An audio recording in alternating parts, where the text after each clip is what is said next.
Investigative journalist shares insight into Beijing's intimidation campaign targeting Shen.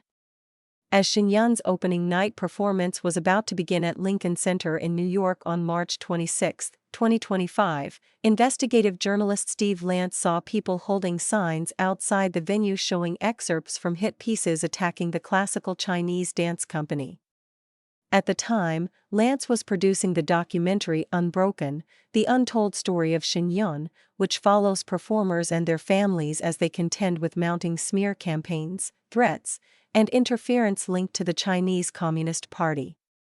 Lance spoke to the Epoch Times while in Toronto for the film's Canadian premiere at Hotel X on April 22, sharing both his findings and his concerns about the recent cancellation of Shen performances in the city due to a hoax bomb threat. Recalling the scene outside Lincoln Center a year ago, Lance said that when he asked the demonstrators why they were there, they struggled to give a clear answer, saying they didn't really know why. They were very evasive, Lance said. We asked one man what he did for a living. He said he was a consultant. He noted the group appeared to be made up of people from varied backgrounds, not individuals one would typically expect to be closely tied to the issue. One man admitted on camera that he was paid to protest, and would get $20 after he finished distributing materials critical of Shen. Lance also observed another individual, an Asian man standing apart from the group, who appeared to be directing the demonstrators and supplying additional flyers. He said further investigation traced the protesters back to an individual known to be connected to the CCP. As he looked into the bomb threats and death threats against Shen in recent years, all hoaxes, Lance said the patterns all trace back to the CCP. He said he found it hard to believe and beyond concerning that such interference could result in the recent cancellation of 6 Shen shows in Toronto. New York-based Shen was founded in 2006 and quickly grew from 1 to 8 touring companies traveling the world every year. This year marks its 20th anniversary, and the show has hundreds of performances scheduled in nearly 200 cities in some 20 countries. The Toronto cancellations mark the first known instance of a theater calling off Shen performances in response to a hoax bomb threat. Lance said what he witnessed outside Lincoln Center is part of the CCP's broader transnational repression and interference campaign targeting Shen. Tactics range from slashed tires on Shen tour buses to fake bomb threats and death threats, as well as news articles slandering Shen with CCP-linked sources, and lawfare weaponizing the legal system to attack the performance. Law enforcement agencies have documented these cases globally.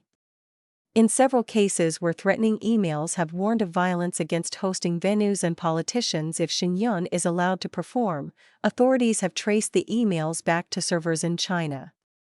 This was the case in 2025 when Taiwan's Criminal Investigation Bureau said that emailed threats received by venues hosting Shen had been traced to an area in HSIN, China.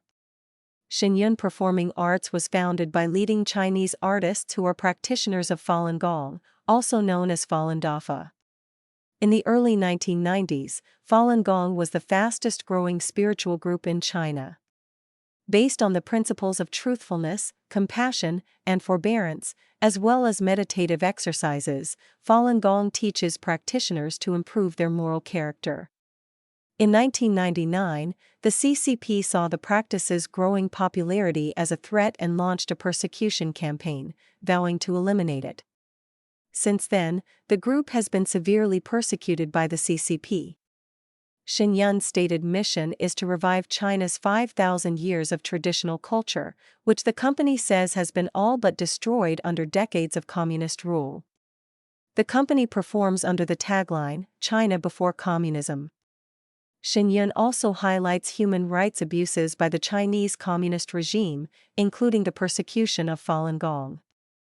As previously reported by the Epoch Times, a political insider revealed in 2024 that Chinese leader Xi Jinping issued a directive in 2022 to his top officials, ordering them to attack Falun Gong overseas by spreading disinformation and using lawfare. Xi had reportedly lamented at the meeting that the regime's previous efforts to suppress Falun Gong activities abroad had essentially failed, and required a new strategy to target the spiritual group internationally. Subsequently, Chinese agents in the United States were found to have attempted to bribe an IRS agent in a bid to revoke Shen Yun's nonprofit status. Two men, who both received prison sentences for the scheme in 2024, traveled to Shen Yun's headquarters in upstate New York to surveil Shen Yun artists. Meanwhile, Lance said what stands out most about the multi-pronged interference efforts is the resilience of Shen Yun's artists, and their absence of resentment. It's really a resounding theme, which is they're being driven to do this by something beyond themselves, and that's reflected in the whole company culture, Lance said. Noble Mission. Unbroken, which was released on March 24, follows Levi Broud and his two sons, Jesse and Lucas Broud, who are principal dancers with Shen Yun, as they contend with bomb threats, lawfare, and media coverage attacking the performing arts company. Lance recalled that Lucas Broud, who was featured in Unbroken, said he doesn't take the threats against Shen Yun personally and is just trying to live his life in a way that shows people the true situation and the true nature of what Shen Yun is all about. Shen Yun artists are highly trained in classical Chinese dance, which the company says is one of the oldest and most comprehensive dance systems in the world, involving leaps, flips, and other difficult tumbling techniques. Drawing on his own experience as a former competitive hockey player, Lance noted the intense focus required to perform at a high level, and said he can only imagine how challenging it is for Shen Yun's performers to maintain that standard while facing threats at the same time. When a goaltender prepares, he doesn't talk to anybody else in the team. He's just focusing, Lance said. Can you imagine if every game he had to evacuate and deal with a bomb threat? He said Shen Yun's artists are essentially Olympians in terms of their training, and that dealing with the stress that comes with the threats the performing arts company receives really sets them apart. In his experience spending time with Shen Yun's artists, Lance says they have a level of humility he has not experienced elsewhere. He noted that more than 90 Shen Yun performers and employees either have themselves been persecuted by the CCP or have one or more family members that have been persecuted. This is very personal, and it's very real, and it's a very noble mission that they're all behind, Lance said. Toronto cancellations. Shen Yun's backstory, Lance said, is what makes it so hard to believe and deeply concerning that 6 performances scheduled in Toronto in late March and early April were cancelled after 4 Seasons Centre for the Performing Arts, the show's venue, received bomb threats from an email account bearing a Chinese name, which was later determined to be a hoax. The theater's decision to cancel the show came despite police confirming that the threats were not credible, and despite requests by the show's local presenter, the Falun Dafa Association of Toronto, to allow the shows to proceed. The association said interference tactics should not lead to artistic suppression in Canada. Since the cancellations, the presenter has revealed more emails from the sender of the bomb threats, who boasted of having links to the CCP and admitted the threats were hoaxes. Lance said that during production of the film, the Broud brothers were touring with their group in Taiwan when Shen Yun received similar threats. He said authorities there were able to trace the source back to mainland China. Taiwan's Criminal Investigation Bureau said last year that through a multi-agency investigation it had traced the emails back to a location near a Huawei research facility in HSIN, China. What that told us was that the Chinese Communist Party has been harassing this group, and this is a state actor just using intimidation tactics. This is not a domestic act of terrorism, Lance said. Lance said he expected that authorities and intelligence services in democratic societies would read the threats as such, and would be able to advise the public about the nature of the threats. He said that by canceling the shows, the Toronto Theatre is in a sense emboldening the CCP in its activities to suppress Shen Yun and disrupt performances using hoax bomb threats. It's sort of like why you don't pay a terrorist ransom, because if you do, they know that it works and they'll keep doing it, he said. By shutting the show down, you're opening the door for even more on top of what they've been doing. Resist the fear. Lance noted that similar threats have occurred in other cities, but the shows went on anyway with increased security.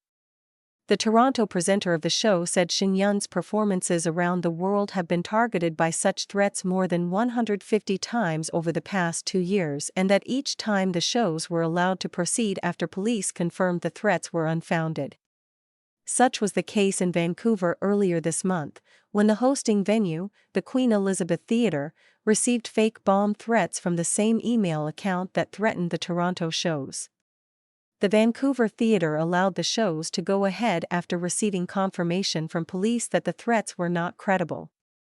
The same occurred at Mississauga's Living Arts Centre in mid-March. The Vancouver Police Cybercrime Unit determined that email account that sent the threats to the Vancouver Theatre, which is the same email account that sent threats to the Toronto Theatre, was linked to a Chinese phone number based in China. There are multiple layers to the CCP's intent in sending hoax threats, including to scare the population and to change the way people carry out their daily lives, Lance noted. I think it's in the spirit of free and democratic countries to resist the fear that some of these terrorist campaigns are trying to instill, he said. Lance also said he hopes Unbroken adds another dimension to what the Toronto audiences who were directly affected by the cancellations have personally experienced. If the Chinese Communist regime continues to go unchecked, if their bad behavior continues to be swept under the rug and go unnoticed because of business deals, because of self-interest, it's only a matter of time until each and every one of us becomes a victim of their crimes, he said. He added that he hopes the cancellations in Toronto serve as a warning and a wake-up call. Eva Fu contributed to this report.